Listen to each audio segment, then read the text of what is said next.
Okay, so real quick stream. It's only going to be about 4 or 5 minutes.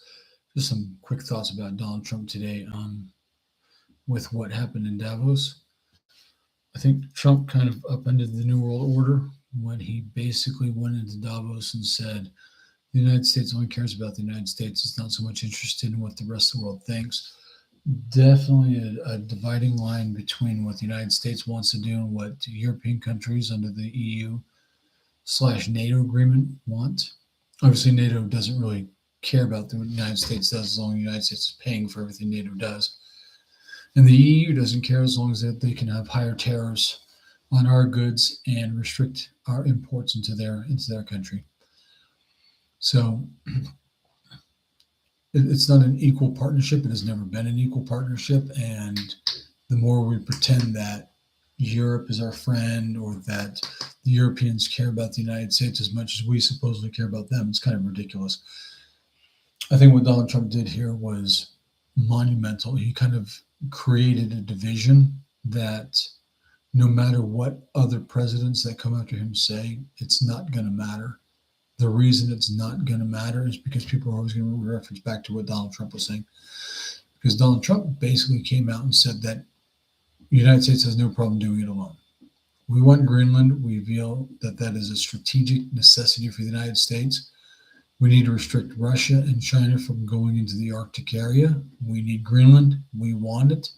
You should give it to us because it's good for us. Therefore, it's good for the rest of NATO.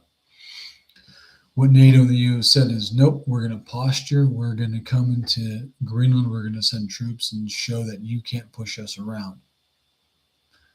And of course, it's performative, though. That's all that is. It's purely performative. And how do we know that it's performative? Europe is being overrun by Muslims. They have some countries, like I believe England has a population, almost 10% of the population is now foreigners. They are getting to almost critical mass of, I think, 25 to 30%. When it's 25 to 30%, they are going to convert to an Islamic country. We have to remember, 2/3 of all Christian nations, or excuse me, 2/3 of all Islamic nations were once Christian. Islam doesn't care. They are a religion of conquest. They are conquering Europe. And the Europeans, they don't want to appear as racist. So rather than stand up to Muslims, they want to stand up to the United States. One of the reasons that they do that is because they know that the United States isn't going to do anything.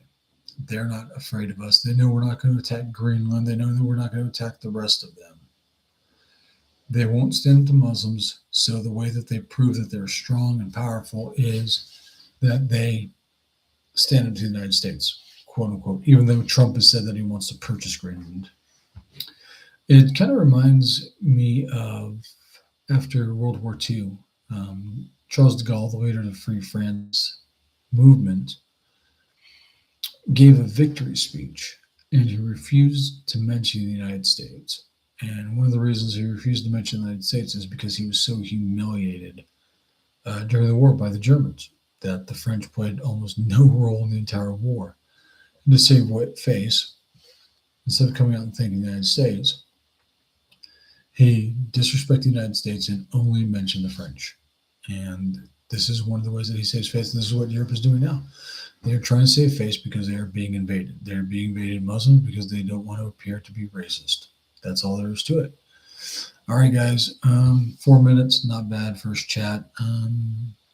Do a longer one later. Hope you guys had a great one. Talk to you soon.